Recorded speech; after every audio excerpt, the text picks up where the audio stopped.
referencia, pero dice la palabra del Señor en Primera de Juan capítulo 5, Primera de Juan capítulo 5, verso 4, dice: todo lo que es nacido de Dios vence al mundo. Entonces, ¿cuántos nacidos de Dios hay? Entonces, ¿qué crees? Tú ya eres vencedor. Por eso yo te dije, ¿cuántos anhelan y ser vencedores en cada circunstancia que enfrenten? Todos anhelamos, pero tú ya eres vencedor. Porque dice, Primera de Juan, capítulo 5, verso 4, todo lo que es nacido de Dios, vence al mundo. Es decir, tú ya eres vencedor. Y entonces es que uno está diciendo, bueno, pero ¿por qué no me siento así? Bueno, es simple, porque cada uno, déjenme darle un principio. Todos actuamos de acuerdo a quien creemos que somos. Todos actuamos de acuerdo a quien creemos que somos. Entonces, si tú no te consideras vencedor, entonces no vas a actuar como vencedor. La Biblia dice que todo lo que es nacido de Dios, ¿qué? Vence al mundo. Y luego dice la segunda parte de este versículo, y esta es la victoria que vence al mundo, nuestra fe. Es decir, en el plano espiritual, en la realidad espiritual, tú ya eres vencedor. Tú te presentas a una batalla ya ganada. No que la vas a ganar, es una batalla que ya ganaste. Porque Cristo nos ha dado la victoria. Y la Biblia dice que en Él somos más que. Entonces nosotros nos presentamos a una batalla ya ganada. El punto es que no hemos renovado nuestra manera de pensar, porque cada uno actúa de acuerdo a quien cree que es. ¿Sí me estoy explicando? Entonces, si tú no te sientes vencedor, si tú no te sientes ganador, entonces tú vas a actuar como perdedor. Y entonces yo lo digo así, muchos en la iglesia pecan por fe. Déjame, no te lo voy a explicar, si me quedan viendo así como, ¿por qué dice? Porque dice, voy a fallar, ¿y qué crees? Vayas, porque dice Proverbios, ¿cuál es el pensamiento en el corazón del hombre? Tal es él, o tal va a llegar a ser. Entonces, la Biblia es un libro de principios. Y los principios de la palabra del Señor tienen un propósito: provocar en nosotros un cambio de mentalidad. La palabra del Señor está diseñada para que nosotros provoquemos ese cambio en nuestra mentalidad. Romanos dice que no debemos conformarnos o acomodarnos a este siglo, sino transformarnos por medio de la renovación ¿de qué?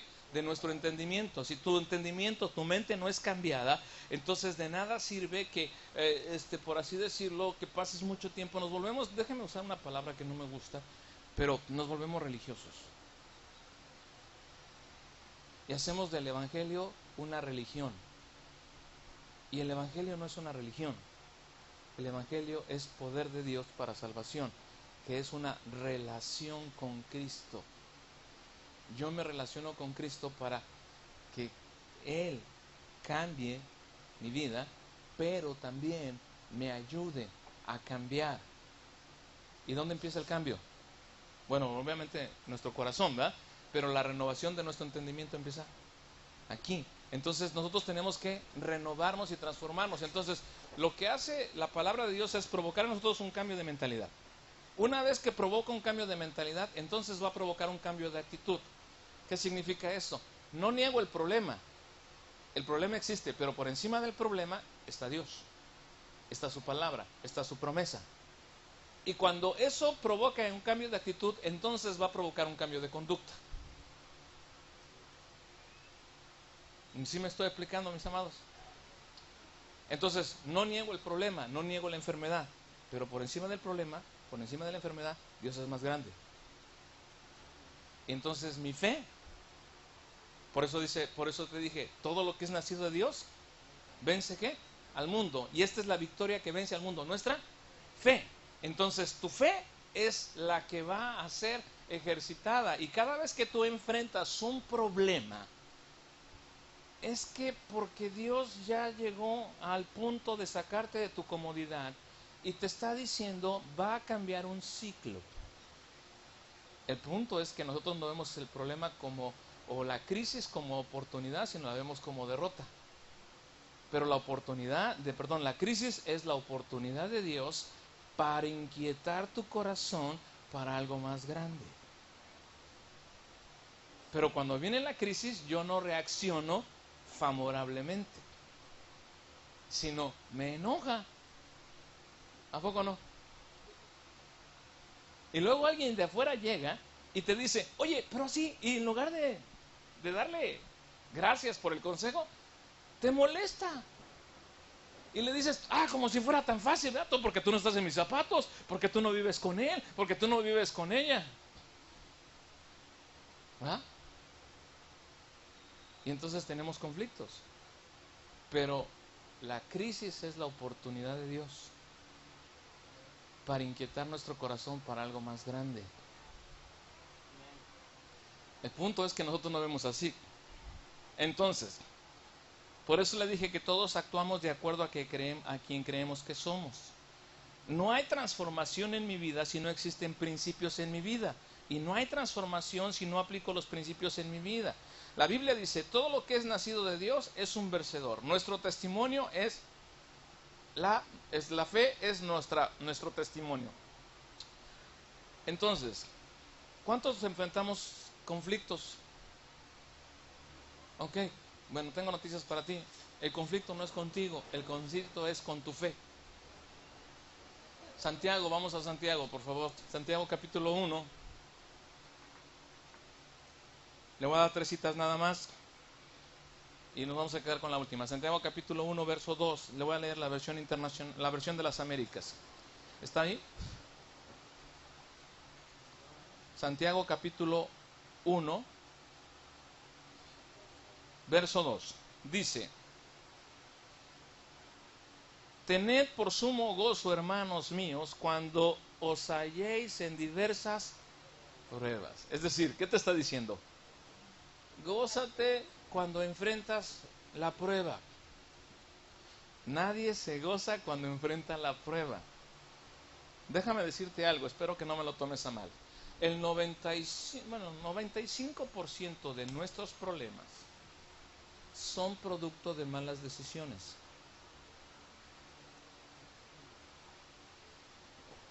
Dios no, ni el enemigo tiene la culpa.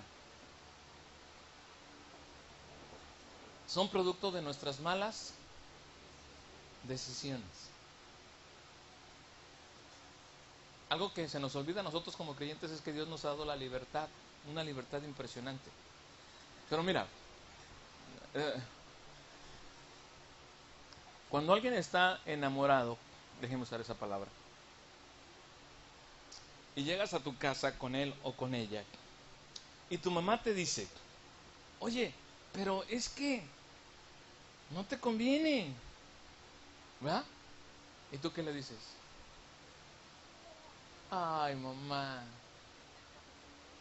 pero es que me ama, pero es que no hace nada, no trabaja ni hace nada. Ella está viendo algo que tú no ves, ¿verdad? Porque con el amor no se come.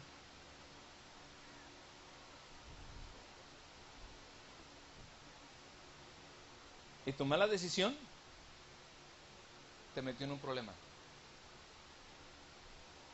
Y ya que estás en el problema, entonces vienes con Dios y dices, ayúdame. Y dice Dios, si hubieras venido antes, te hubiera dicho que no. A veces cuando enfrentamos una crisis económica, tenemos la tentación de ir a la deuda. Dios no tiene nada en el asunto. No vas con Dios y le dices, Dios, ¿me puedo endeudar? Te va a decir, lee mi palabra. Entonces, ¿quién toma la decisión? Entonces, Santiago dice, tened por sumo gozo cuando os halléis en diversas pruebas. Porque sabiendo que la prueba de vuestra fe, ahí está la clave. ¿A dónde va la prueba? Sabiendo que la prueba de qué? De vuestra fe. Es de fe. Es decir, el conflicto va a probar tu fe. Nada revela el carácter del hombre que el momento del conflicto. Nada revela el fundamento que hay que el momento en que enfrenta la circunstancia.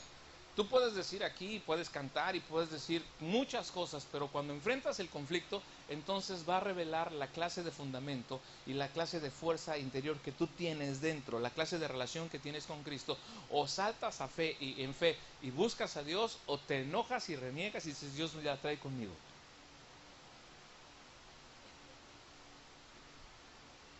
Entonces dice, ten gozo cuando te encuentres en dificultades. Nadie nos gusta hablar de esto, ¿eh? Pero la dificultad es la oportunidad de Dios para revelarte algo que obraste mal, que actuaste mal y que necesitas enderezar. Dios no lo va a hacer por ti. Dios no lo va a hacer por ti. Tú lo tienes que hacer. Él ya hizo lo que tenía que hacer, envió a su Hijo. Pero Él no va a hacer nada por nosotros más. Por eso te digo, si no tú necesitas una relación, te conviertes en una religión. Y la religión dice, bueno, Dios te va a ayudar. Dios ya te ayudó, te dio lo mejor que tenía. Tu responsabilidad es pedir a Él sabiduría y revelación en el conocimiento de Cristo. ¿Para qué? Para que tomes buenas decisiones. Entonces, sabiendo que la prueba de vuestra fe produce ¿qué? Paciencia. Nosotros vivimos en una era tan, ¿cómo podemos decirlo? Cibernética, ¿verdad? Tan tecnológicamente avanzada, que agarras tu teléfono, descuelgas, marcas un número y en menos de unos segundos te están conectando con otra parte del país o con otra parte del mundo, ¿verdad? O envías un correo electrónico y en segundos está, o envías un WhatsApp y está. Entonces nosotros a veces pensamos que Dios actúa así. Y Dios dice, no, yo voy a desarrollar en ti ¿qué? Paciencia. Sabiendo que la prueba de vuestra fe produce ¿qué? Paciencia. Y la paciencia ha de tener ¿qué? Es la versión de las Américas, dice su perfecto resultado. Es decir, que Dios te está diciendo, hey, voy a desarrollar en ti paciencia. Lo que estás atravesando tiene un propósito, desarrollar en ti paciencia. El conflicto está desarrollando en ti, ¿qué? Paciencia. Y para que seáis, ¿qué? Perfectos. Es decir, la prueba que está diseñada para ti es hacerte, ¿qué? Perfecto. Nosotros tenemos problemas con dos palabras en el Evangelio, santo y perfecto. ¿Cuántos son santos? Algunos se quedan así.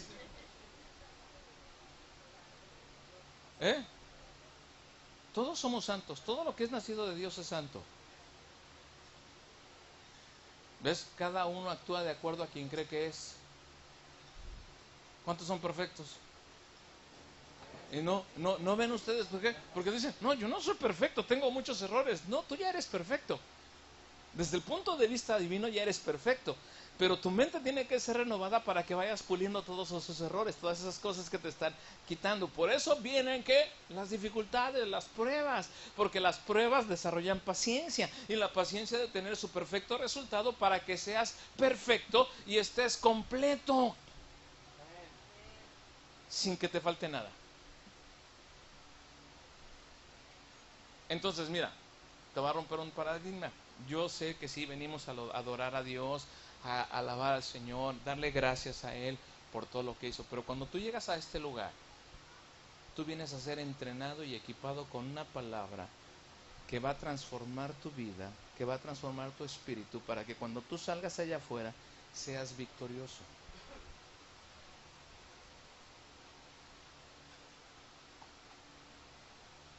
Eso es lo que vienes a hacer aquí, a ser entrenado, a ser equipado. Sí venimos a celebrar, sí venimos a cantar, sí venimos a adorar, claro que sí. Pero lo fundamental es que tú vienes a ser entrenado y equipado para que allá afuera tu vida es una vida victoriosa.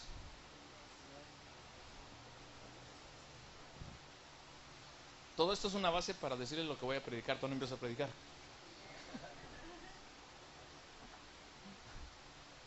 No se preocupen, yo predico en 5 minutos, nada, ¿cierto? Entonces, fíjate bien, tu fe en algún momento va a ser ¿qué? Probada. ¿Para qué? Para desarrollar en ti paciencia. ¿Por qué? Porque la paciencia te va a hacer perfecto. Y una vez que seas perfecto, vas a estar completo, ¿verdad? Sin que te falte nada. Mira, esa es la función de la palabra de Dios. Déjame decirlo de esta manera. La Biblia es la herramienta didáctica y pedagógica, es terapéutica y pedagógica que Dios tiene para hacernos mejores. Esa es la palabra de Dios. Es la herramienta de Dios. Terapéutica, porque nos va a cambiar. Tiene principios que van a cambiar nuestra historia, en su historia. Pedagógica, porque nos va a instruir. Y si tú vas creo que es 1 Timoteo 3:16 o 2 Timoteo 3:16, dice, toda escritura es inspirada por Dios y útil para enseñar, para corregir, para redarguir, para instruir en justicia, a fin de que el hombre de Dios sea, ¿qué? Perfecto y enteramente preparado, ¿para qué? Entonces, ¿cuál es el propósito de la palabra de Dios? ¿Hacerte qué? Perfecto. Entonces, si tú vienes aquí y recibes una capacitación, te estás, ¿qué? Perfeccionando. Entonces, ¿qué crees? Eres perfecto. Entonces voltea con alguien y dile, a pesar de cómo te ves todos los días, eres perfecto.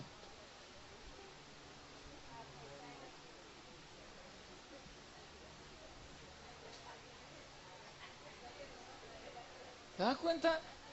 Porque nosotros no nos vemos así. Y si no te ves así, entonces ¿qué crees? El enemigo viene y dice, no, pues pobrecito de ti, nadie te hace caso, nadie te ayuda, mira siempre con lo mismo, necesitas ayuda. Y ahí viene, Dios, ayúdame, dice Dios, ya lo hice. Pero si tú te levantas todos los días y dices, Señor, tu misericordia es nueva, y la Biblia dice que la misericordia de Dios es nueva todos los días, y hoy me levanto yo como ganador y como triunfador, ¿qué crees? Vas a actuar de acuerdo a quien crees que eres. Van a venir momentos malos, gózate por ellos. En lugar de que le reclames a Dios, pregúntale, ¿qué me estás enseñando, Señor? ¿En qué quieres que ponga atención?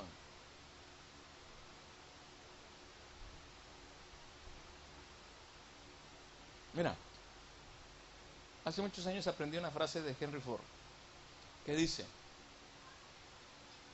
el fracaso no es derrota, sino la oportunidad de comenzar más inteligentemente.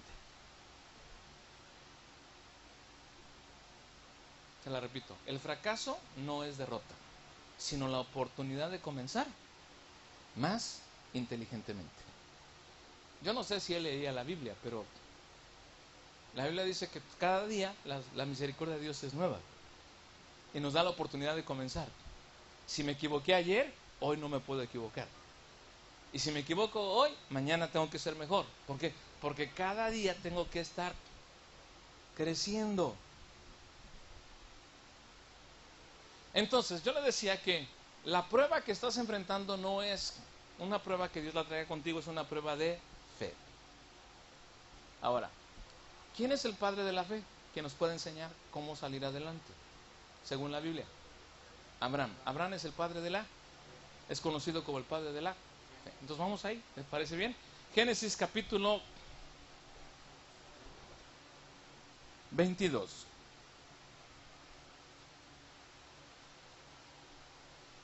¿Ok? Fíjese bien lo que le dice Dios a Abraham. En el capítulo 22 de Génesis, Dios le habla a Abraham y le da una instrucción que rompe con toda lógica humana.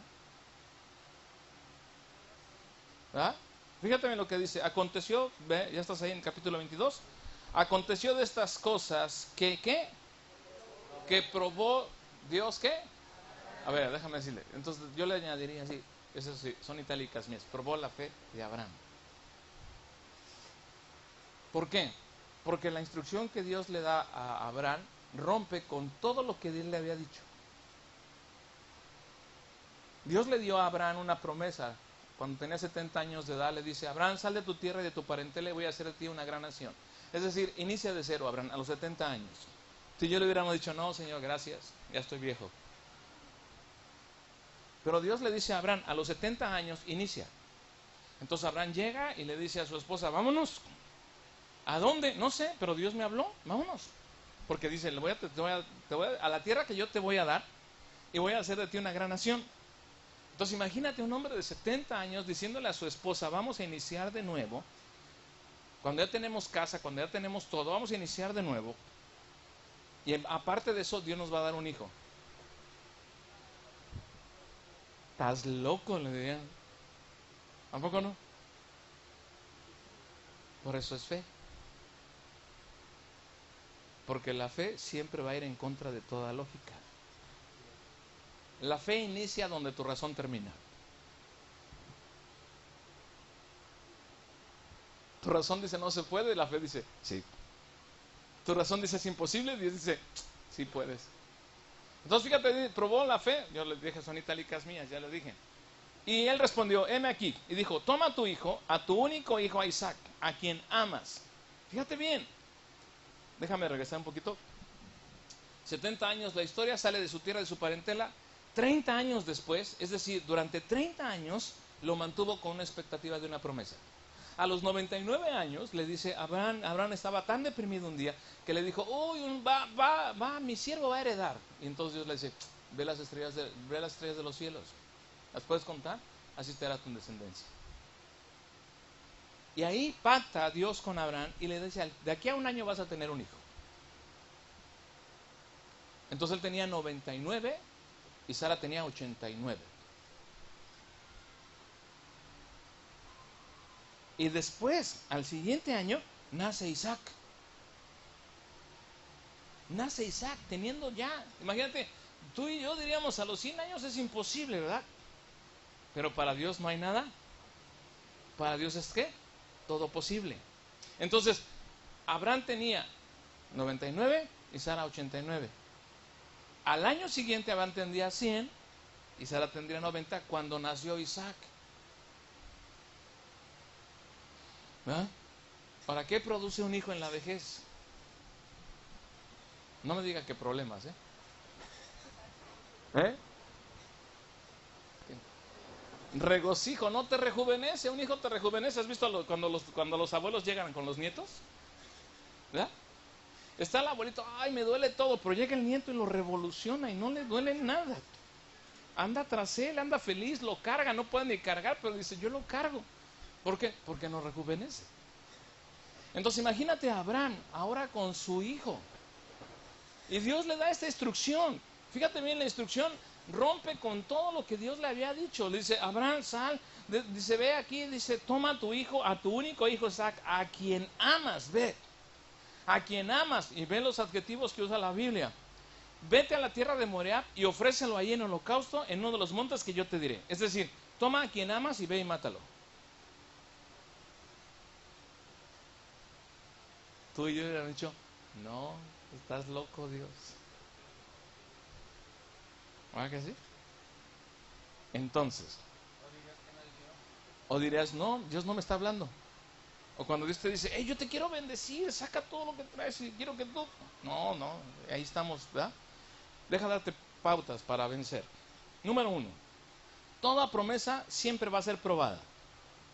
Todo lo que Dios nos promete siempre va a llevar una prueba.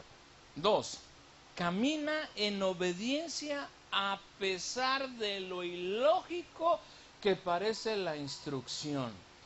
Ve, le dice a Abraham, Abraham, toma a tu hijo, a tu único hijo, a quien amas, y entrégamelo. Ve lo que dice el verso 3 del capítulo 22. Abraham se levantó muy de mañana, enalbandó su asno, tomó consigo a sus siervos, a Isaac su hijo, cortó leña para el holocausto y se levantó al lugar que Dios le había dicho. ¿Qué hizo? Actuó sobre la instrucción. Tú y yo le hubiéramos dicho, no, espérate, Dios, ¿estás loco? O hubiéramos reclamado, primero me lo das, ahora me lo quieres quitar. Porque tal parece, la historia registra que Isaac tenía aproximadamente como 12 o 14 años de edad, no era un niño, era un adolescente. Es decir, Abraham ya lo había disfrutado. Y después de 10 años, 12 o más años, le dice Dios, entrégame a tu hijo, a quien amas. Tú y yo le hubiéramos dicho, no, gracias. Mira, el evangelio no es lógico, es sobrenatural. Va a romper nuestra estructura lógica. El mundo te dice, ¿quieres avanzar? ¿Ah? Te da dos. Si la quieres fácil, tranza. ¿A poco no? Pasa por encima de quien sea. ¿Sí o no? Y el Evangelio te dice, ¿quieres ser grande? Sí, sirve. Va contra toda lógica. ¿Quieres incrementar financieramente? Guarda. Invierte. Y el Evangelio te dice, da. Rompe con toda lógica. ¿Sí? El mundo te dice, si te dan, devuélvela. Y Dios te dice, no, voltea la otra mejilla.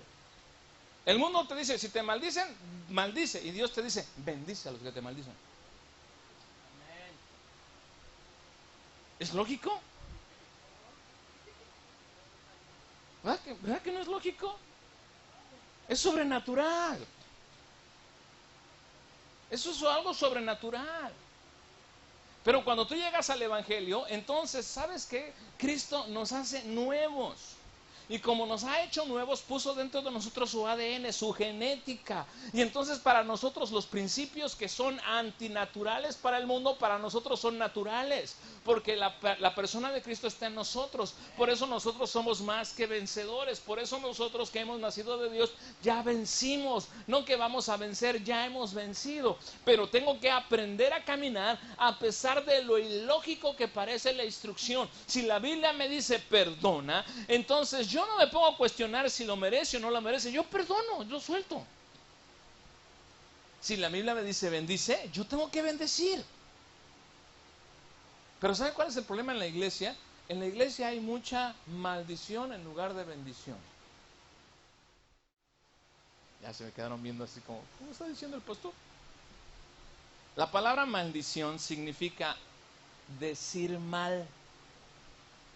Eso significa maldición, decir mal. No decir groserías ni palabras antisonantes, significa decir mal. Ahora, tú vienes a la casa del Señor, déjame ponerte un ejemplo. Por eso nosotros invalidamos la palabra. ¿Qué es lo que pasa? Bueno, el problema de todas las mujeres todos los días. La mujer enfrenta un problema todos los días. ¿Sabe cuál es? ¿Qué voy a hacer de comer? ¿Ah? Llega al refrigerador y dice, híjole, ¿qué voy a hacer de comer? No tengo nada. Y el refrigerador está repleto. ¿Qué está haciendo? Diciendo mal. ¿A poco no? Y viene el momento que dice, vamos a hacer esto, pastor. Y Rodrigo te dice, vamos a lanzarnos para hacer esto. Y tú dices, no, pues allá que lo haga él, porque yo no tengo. ¿No tengo qué? O no tengo dinero. Y siempre estamos maldiciendo.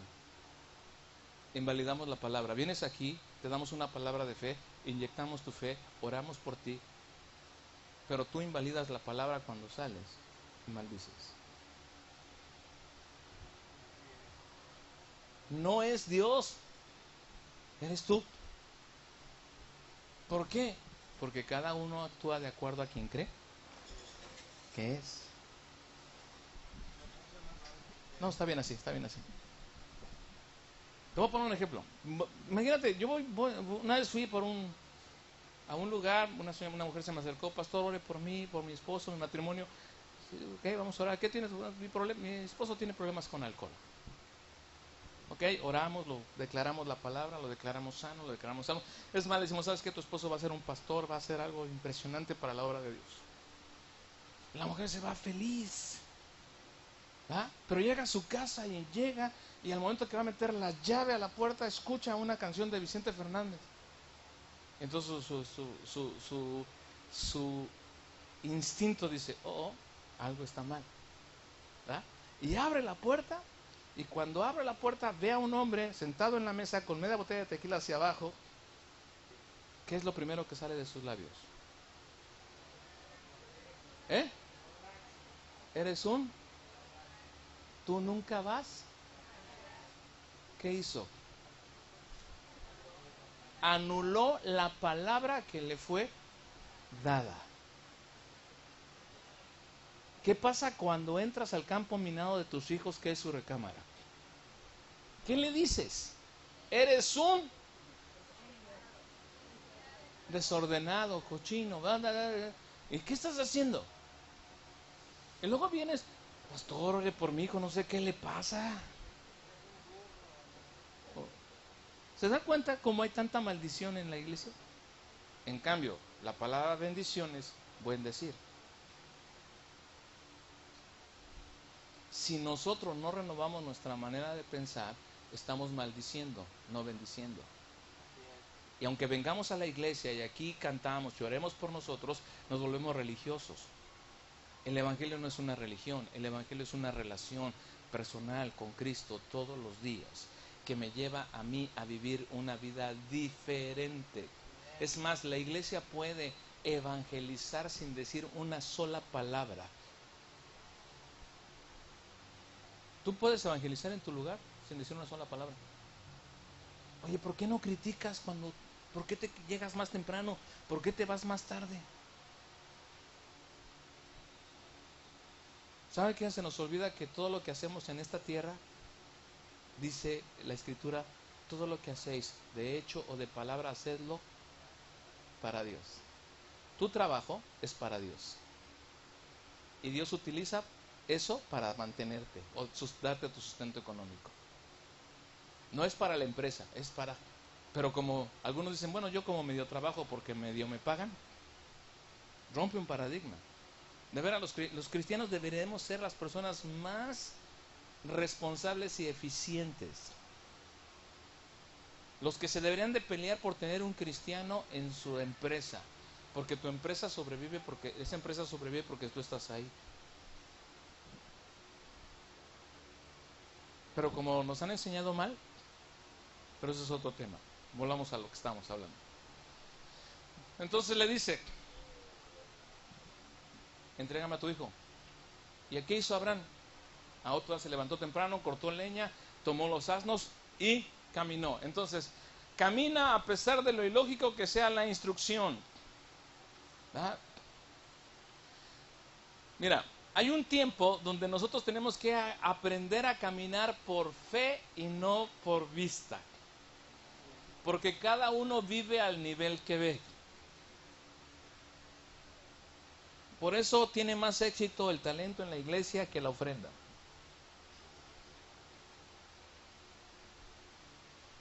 Le voy a decir por qué. Porque yo doy mi peso y me dan mi taco. ¿Va? Y cuando llego y doy mi ofrenda y mi taco,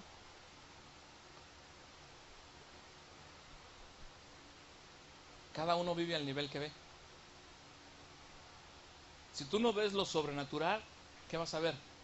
Lo natural. ¿Y dónde vas a invertir más? En lo natural. Pero si tú ves lo sobrenatural, ¿qué vas a ver? Lo sobrenatural. ¿Y qué vas a invertir más? En lo sobrenatural. Dice el verso 4 de Génesis.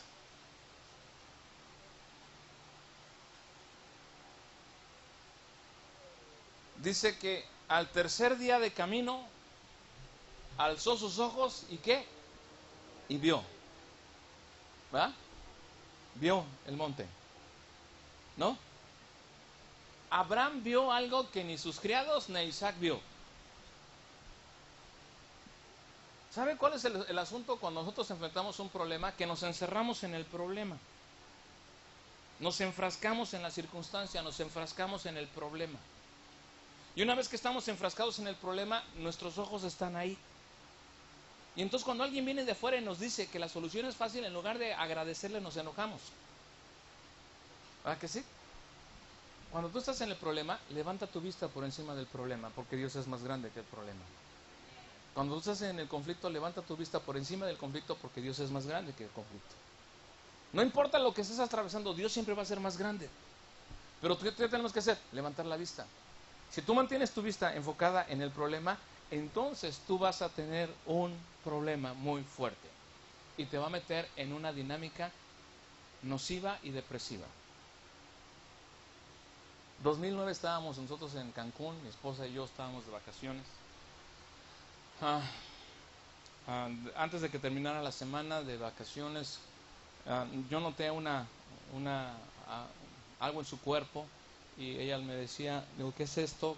Cuando regresamos al Distrito Federal, fuimos al doctor, análisis, estudios, diagnóstico, cáncer.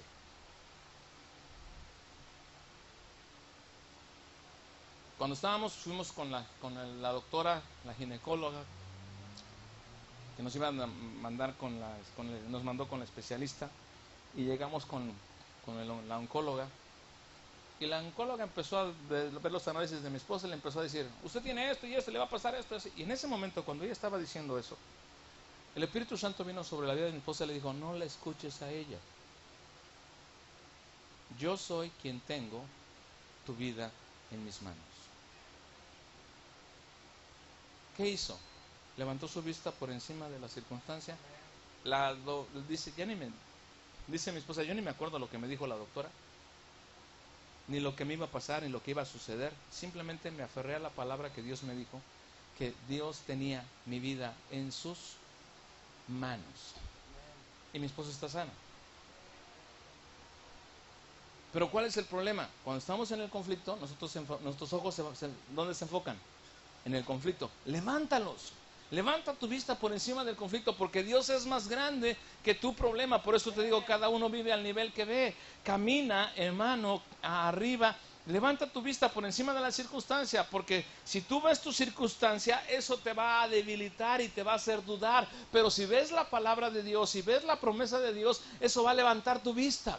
Si tú ves tu conflicto y tú ves tu circunstancia, entonces empiezas a sentirte menos. Si alguien enfrenta problemas económicos, va a decir, no, es que nadie me ayuda, todo está en mi contra. No, Dios está a tu favor, pero Él quiere levantar tu vista por encima de la circunstancia. Si estás pasando por un problema de enfermedad, a veces tú dices, no, es que no, pero a veces son la repercusión, hermano, de nuestras malas decisiones. Porque hubo un médico que nos advirtió hace muchos meses diciendo, Señor, si no le baja, se va a convertir en la persona más dulce sobre este planeta. ¿A poco no? Y salimos diciendo ahí, ¿este qué sabe? ¿Qué voy a comer? Y después tenemos un problema. Y después venimos con Dios, Dios, ayúdalo. Dice Dios, no te cuidaste. Aprende a ver como Dios ve y no como tú ves. 3 o 4, no sé qué punto va. Llama las cosas que no son como si ya.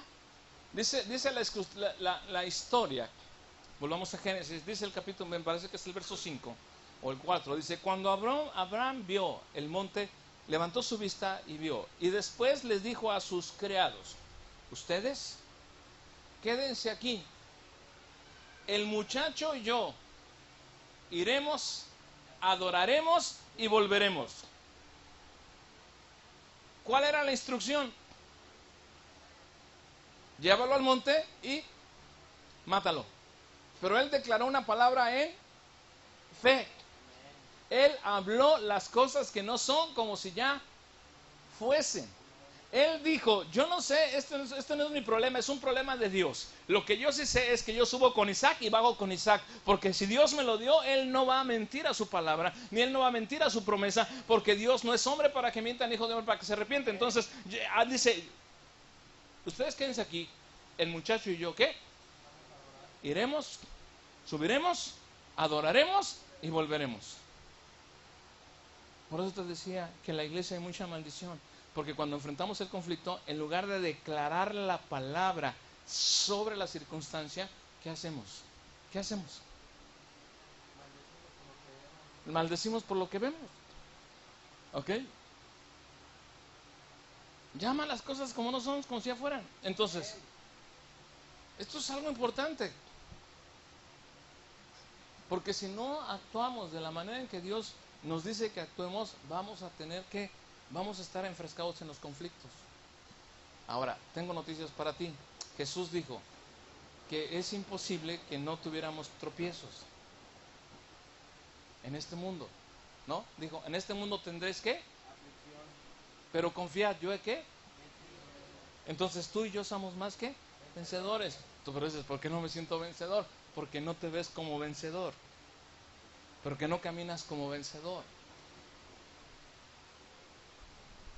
Porque tu razonamiento es tan fuerte que tu fe hace que se debilite.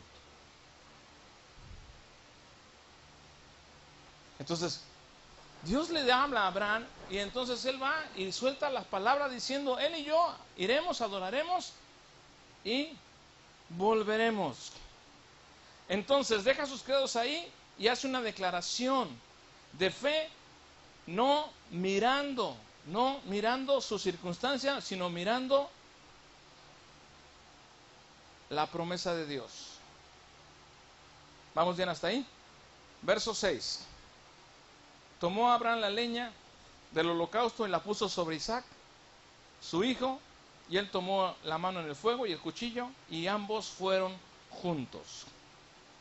Avanza sin temor porque ya todo está preparado. Ve lo que dice Isaac. Porque los niños, ¿alguna vez has ido de excursión con tus hijos? ¿Alguien ha ido de excursión con sus hijos? ¿Nunca han hecho una excursión con sus hijos? Yo sé que sí, algunos. ¿No? ¿No han ido a algún lugar con sus hijos? O es más, cuando le dicen vamos al mar y se suben al carro y a los 5 minutos, ¿qué te dicen? Ya vamos a llegar. ¿A poco no? Y si conocen el lugar, te empiezan a hablar de lo que van a hacer en ese lugar. ¿A poco no? Y cuando lleguemos, papá, hacemos. Ahora, imagínate, esa era la primera excursión que Isaac y Abraham hacían. Y le dice a Abraham, Abraham, vamos Isaac, vente, te voy a enseñar, te voy a presentar al Dios al cual yo sirvo. Entonces Isaac iba feliz. Por primera vez salía de excursión con su papá. Mira, los niños son ingenuos, pero no tontos. ¿A poco no? Y te están fastidiando y fastidiando. Y llega el momento que dices, ya, vamos a llegar cuando tengamos que llegar. Porque están así. Y a los 5 minutos, entonces imagínate a Isaac. Empiezan a caminar. ¿A dónde, papá? Allá arriba. Y entonces Isaac dice, papá, ¿ya llevamos la leña? ¿Ya llevamos el cuchillo? ¿Ya llevamos el fuego? ¿Y el cordero? Aprende a caminar en convicción y no en emoción. La emoción de Abraham le decía, bájate del monte. Es más, ni subas porque no vas a bajar con Isaac. Pero su convicción le decía, avanza porque hay algo más grande. Su razonamiento le decía y su emoción, bájate. Entonces, yo veo en esta escritura, yo no sé, no lo describe, pero dice que tomó Abraham la leña, el holocausto, lo puso sobre Isaac, su hijo, y tomó su mano en fuego y el cuchillo, y ambos fueron juntos. Entonces habló a Abraham su padre, y le dijo, Padre mío, y él respondió, heme aquí. Y él le dijo, aquí el fuego, la leña, mas ¿dónde está el cordero para el holocausto? Y Abraham respondió, Dios, ¿qué? Proveerá el cordero para el holocausto, e iban juntos. Ahora, la Biblia lo menciona una vez, pero ¿cuántas veces crees que Isaac le preguntó a Abraham lo mismo? Conociendo la naturaleza de los niños. Muchas. ¿Ah? Y decían, yo creo que iban subiendo a la montaña y decían, papá, voy para allá. Y empezó, porque los niños también son medio exploradores, ¿verdad? Y cuando vamos a un lugar empiezan a correr y todos los andas vigilando, no te ves por allá, pero cuando están en un campo abierto y de un lugar amplio, yo creo que Isaac andaba corriendo de un lado para otro. Y cuando regresaba, papá, mira, de aquel lado y esto, y de aquel lado aquel. Y cuando regresemos de adorar a Dios, podemos ir, porque así son los niños. ¿Sí o no? ¿Pero qué crees que pensaba Abraham? ¿Su emoción qué crees que estaba? Su emoción estaba al límite diciendo, vete Abraham, baja con Isaac porque no vas a bajar. Pero su convicción le decía, avanza porque hay algo más grande. Avanza porque yo tengo algo más grande para ti. Iglesia, debes aprender a caminar en la convicción de lo que la palabra dice, no lo que tu emoción ni tu razonamiento dice. La palabra dice que nosotros somos más que victoriosos y nosotros somos más que victoriosos. La palabra dice que nosotros vamos a ser vencedores y somos vencedores. La palabra dice que por sus llagas somos sanados y somos curados. Claro que lo somos. Eso lo dice la palabra. Aunque nuestra razón diga otra cosa, aunque nuestra emoción diga otra cosa, entonces la iglesia tiene que aprender a caminar en convicción y no en emoción. Porque tu emoción, ¿qué crees?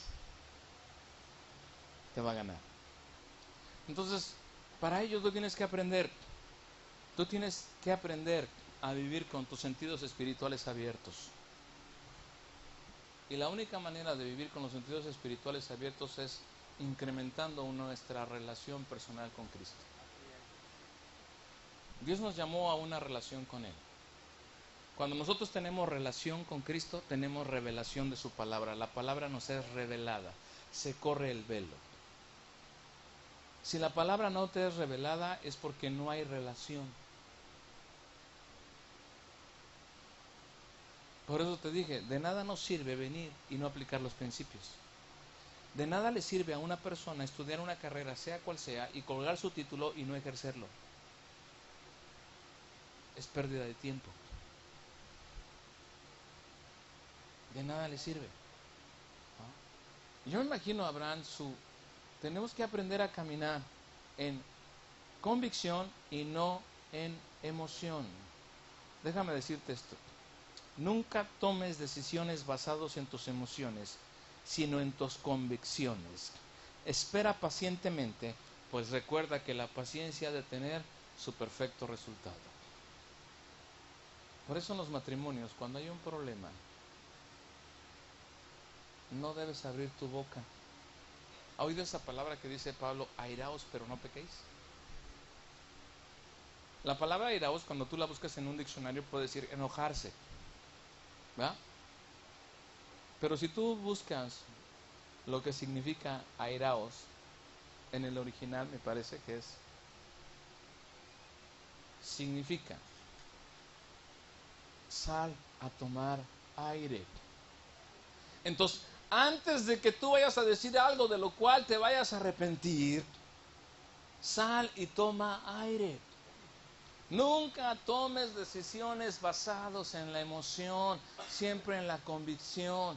Por eso las relaciones a veces son muy destructivas. ¿Por qué? Porque cuando estamos enojados, a veces le decimos algo a él o a ella de lo cual nos arrepentimos.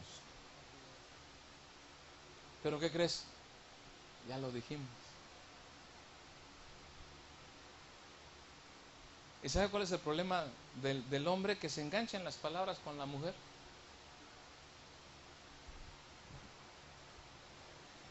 En lugar de que escuche sus emociones, escucha sus palabras. Mira, la mujer siempre va a decir, varón, de una vez te lo digo, tu esposa siempre te va a decir, tú siempre, tú nunca, tú toda la vida. ¿Verdad? ¿A poco no? Los hombres dicen, amén. ¿Ah? Y cuando el hombre escucha esas palabras, mujer, ¿qué crees que dice él? Estás loca. Y en automático, esa frase, estás loca, cerró en él todo tu argumento.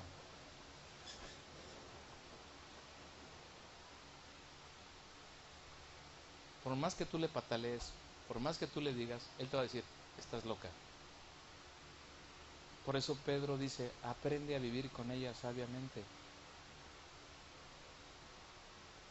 No, pues está en el libro.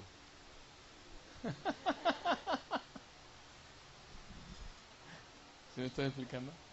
Las emociones en el ser humano juegan un papel determinante. No podemos quitarlas, somos parte de nuestra personalidad, parte de nuestra naturaleza. Pero por encima de mi emoción está mi convicción. Entonces la convicción, ¿qué es fe? ¿Qué es fe? La declaración bíblica de la fe. ¿Cuál es la definición bíblica de fe? Es la certeza de lo que se espera, la convicción de lo que no se ve. Entonces yo camino no por lo que veo, sino por lo que no veo, porque eso es fe. Y aprendo a llamar las cosas que no son como si ya fueran. Por eso cuando yo entro al campo minado de mis hijos, entonces yo le digo, gracias Señor por el empresario que va a estar aquí. ¿Ah? ¿Qué pasaría si esa mujer, en lugar de abrir y entrar y abrir la puerta y decirle, eres, le dijera, gracias a Dios por el pastor que está ahí sentado? Su esposo le dirá, esta está más borracha que yo, ¿va? Pero no importa. ¿Pero qué está haciendo? Está declarando y llamando a las cosas que no son como si ya fuesen. No es lo que tus ojos ven, es lo que tu espíritu ve, es lo que tu convicción ve. Por eso Abraham caminó en convicción, no en emoción. Su emoción le hubiera dicho, yo me bajo y ni siquiera le entro. Pero su convicción le decía, avanza Abraham, porque el que da vida a los muertos y llama a las cosas que no son como si ya fuesen, Él es tu proveedor y Él es tu Señor. Y entonces si Él habilitó tu cuerpo para que a la edad de 100 años, ya siendo como muerto tu cuerpo, Él te dio vida y te dio un hijo, Él tiene poder para resucitarlo. Entonces para eso no era problema para Abraham. Abraham sabía que Dios se había revelado a su vida y él caminó en una convicción de saber quién es Dios, no en lo que su emoción decía. La iglesia camina siempre en emociones. La iglesia siempre está caminando en emociones de cuánto dinero tengo, de cuántas cosas puedo adquirir, de cuántas cosas puedo tener, en lugar de ver lo que la palabra de Dios tiene para nosotros. La palabra de Dios dice que todas las cosas que pertenecen a la vida, a la piedad, ya nos han sido dadas por su divino poder. La palabra de Dios dice que tiene cosas grandes y maravillosas para nosotros, ocultas, que ni siquiera han sido reveladas, son para nosotros. Pero como somos tan emocionales, las tiramos. Camina en convicción, no en emoción. En tu relación, camina en convicción, no lo que tus emociones dicen. ¿Sabes por qué? Porque Dios siempre nos va a llevar hasta el límite. Yo me imagino a Abraham cuando cuando ya llegaron hasta la punta de ahí donde tenían que hacerlo. Entonces yo creo que Isaac le dijo, papá, ya llegamos, ¿ahora qué vamos a hacer? ¿Qué hay que hacer para adorar a Dios? Le dice, lo primero que hay que hacer es construir un altar. ¿Y cómo se construye? Con piedras. Y entonces el primero que empezó a construir el altar fue Abraham. Y cuando nuestros hijos nos ven haciendo algo, ¿qué crees? Nos imitan, ¿verdad que sí? Imagínate la emoción de Abraham. Estás preparando tu propio holocausto, hijo. Esa era su emoción. Y ya cuando prepararon todo el holocausto, ya papá, ya está todo, ya está. ¿Ahora qué? Vamos a acomodar la leña de tal manera que cuando entre el fuego no se apague. ¿Cómo, papá? Mira, lo colocas así, así, así, así. Y empezó a enseñarle. Y al final la pregunta, bueno papá, ya está el altar, ya está la leña, aquí está el fuego, aquí tenemos el cuchillo. ¿Dónde está el cordero?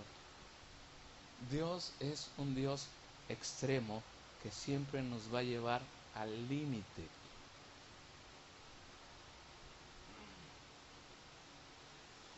Y yo me imagino esa escena.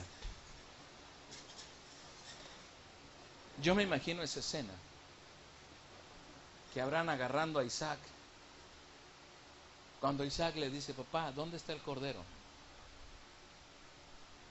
Abraham se agacha, lo levanta, lo carga, lo pega a su pecho, como despidiéndose de él.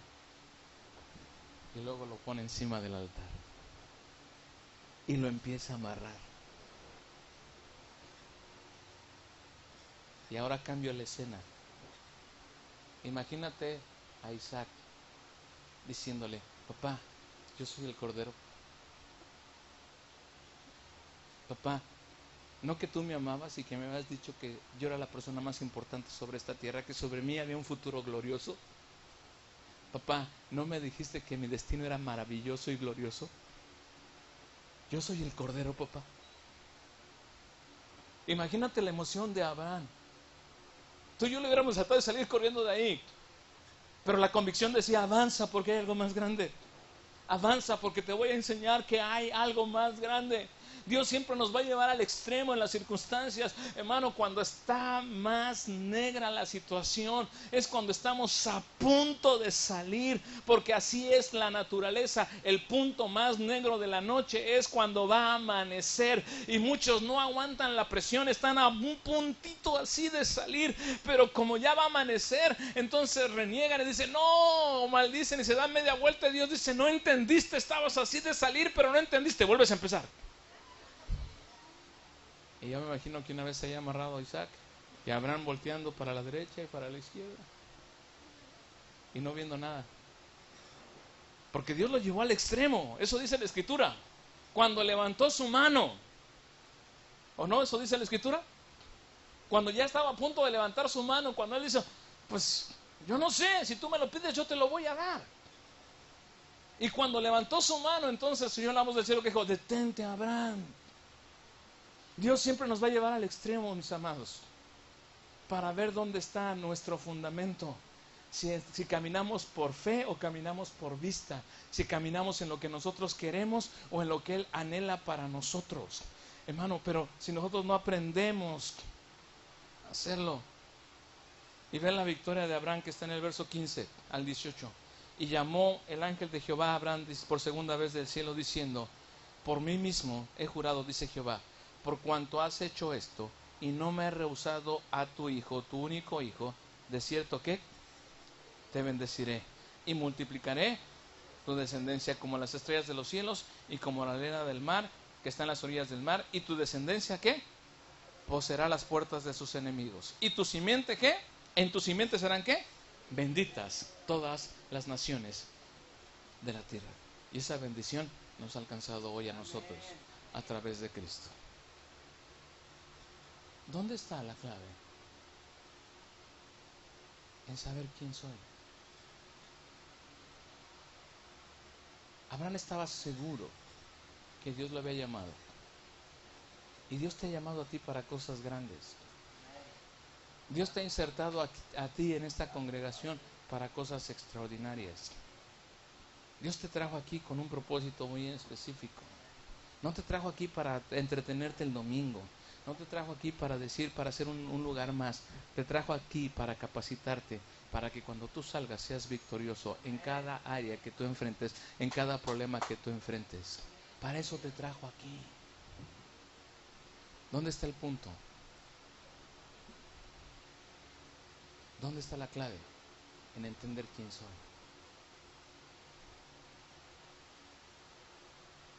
Por eso termino como inicié. Todo lo que es nacido de Dios, todo lo que es nacido de Dios, vence al mundo. Y si tú eres nacido de Dios, ¿qué crees? Ya eres vencedor. El problema está como tú te percibes. Yo quiero terminar. Pero antes de terminar, déjame decirte esto. Tu problema tiene solución. Tu enfermedad tiene solución. Tu conflicto tiene solución. En Dios. Aprende a mirar como Dios ve, no como tú ves. Camina como Dios quiere que camines, no como tú crees que debas caminar. Para eso nos ha dado su palabra. La Biblia dice que la palabra de Dios es lámpara para guiar nuestro camino. ¿Y sabes cuál es la ventaja de tener la palabra de Dios?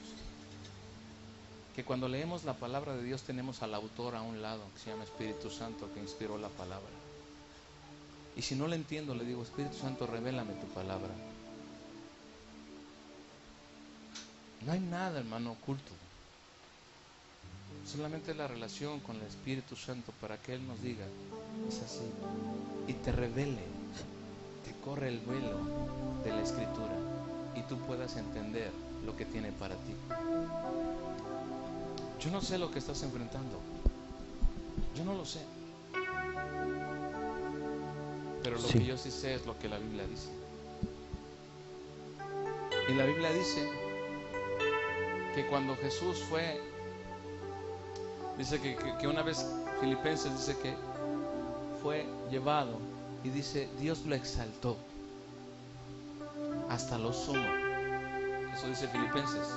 Y le dio un nombre que es sobre todo nombre, para que en el nombre de Jesús se doble toda rodilla de lo que está en el cielo, la tierra y aún debajo de la tierra, y toda lengua confiese que Jesús es el Señor. Tu problema tiene un nombre, Tu enfermedad tiene un nombre. Tu conflicto tiene un nombre. Y por encima de ese nombre está nuestro Señor. Amén. Eso es lo que yo sí sé. Así es. Por eso declara la palabra eso. Así es que, si tú estás enfrentando conflictos, problemas y circunstancias, yo te digo, Jesús está por encima de ello. Aleluya. Gracias, Y Él Señor. es, Él que está por encima de ello, vive en ti. Entonces, ¿dónde está la fuente para resolverlo? En nosotros.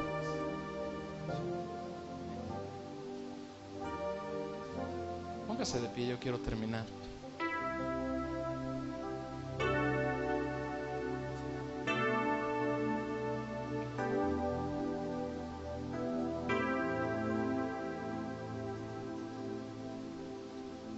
Gracias, Señor. ¿Aprendió algo en esta mañana? Amén. Aleluya, Señor.